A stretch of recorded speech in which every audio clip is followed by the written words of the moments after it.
and so mercy, original sin.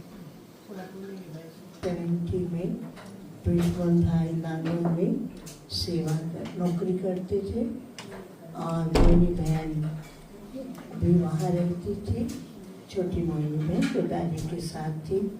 और बीच बीच में जब छुट्टियाँ होती थी वह चंडीगढ़ में आते थे, तो मैं उस समय चंडीगढ़ में नौकरी करती थी। तब से लेकर के हमारा उनके साथ घनिष्ठ क्या कहें कनेक्शन रहा सेवा के हिसाब से। और कई बातों में हमें जानकारी नहीं होती थी, बहुत प्यार से जानकारी देते थे और कई बातों पे हमें समझ भी कम थी, उसके बारे में भी समझाते भी थे।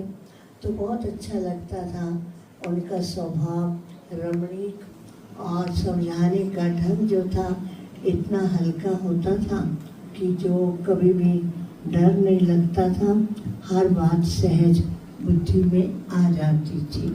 तो कभी कभी हम देखते थे कोई भी कारोबार करते थे, कारोबार करते समय कुछ भी लिखत में या कुछ काम करते टाइम कुछ ना कुछ इधर तो हंस करके कहते थे अगर इसको मैं यहाँ होता ना तो मैं यहाँ से वहाँ कर देता।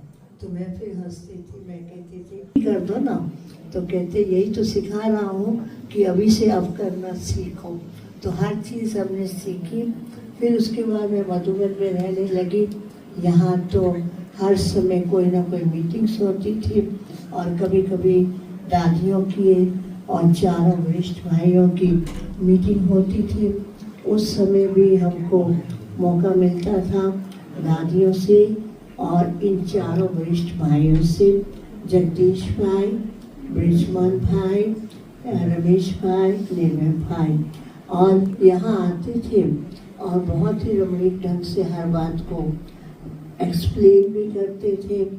और जो उनका गीत गाने का स्टाइल था वो तो सबको ही इतना प्रभावित कर देता था, ना भी हो तो सब के सब उनके साथ गुनगुनाने लगते और मुस्कुराने लगते। यही एक कला थी, एक ने कई कलाएं थी, सबको साथ लेकर के और कारोबार करते समय हल्के होकर के चलने का ये उनका विशेष गुण रहा, जो हमको भी सीखने को मिला। और लास्ट तक भी जब मधुबन में आते थे तो बहुत कुछ हमें सीखने को उनसे मिला। तो हम भी यही कहेंगे